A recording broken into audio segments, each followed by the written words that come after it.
जहां सूरज की पहली किरणें मिट्टी की दीवारों पर सुनहरी चमक बिखेरती थीं, वहां माधुरी नाम की एक छोटी लड़की रहती थी। उसके पास धन दौलत नहीं थी, लेकिन एक ऐसी चीज थी जो किसी भी खजाने से ज्यादा कीमती थी। उसकी आवाज। उसकी आवाज में वो जादू था कि जब वह गाती थी, कुछ चिड़ियां भी अपने गीत भूलकर उसे सुनने लगती थी। उसकी आवाज में दर्द भी था और उम्मीद भी। माधुरी के माता पिता बहुत गरीब थे।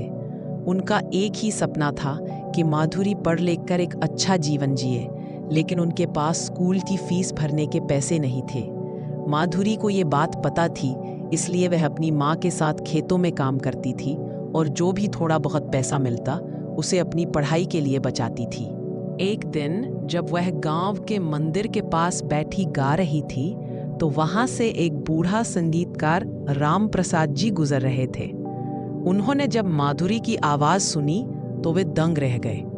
उन्होंने अपने जीवन में हजारों आवाजें सुनी थी, लेकिन ऐसी आवाज पहले कभी नहीं सुनी थी। राम प्रसाद जी ने माधुरी से बात की और उसके परिवार की स्थिति के बारे में जाना। राम प्रसाद जी ने माधुरी को अपने पास रख लिया और उसे संगीत की शिक्षा देना शुरू किया। उन्होंने उसे सिर्फ गाना ही नहीं सिखाया, बल्कि अपनी भावनाओं को आवाज में ढालना भी सिखाया। माधुरी ने बहुत मेहनत की। वह घंटों रियाज करती और हर दिन अपनी कला को निखारती। राम प्रसाद जी ने माधुरी को अपने पास रख लिया और उसे संगीत की शिक्षा देना शुरू किया। उन्होंने उसे सिर्फ गाना ही नहीं सिखाया, बल्कि अपनी भावनाओं को आवाज में ढालना भी सिखाया। माधुरी ने बहुत मेहनत की। वो घंटों रियाज करती और हर दिन अपनी कला को निखारती।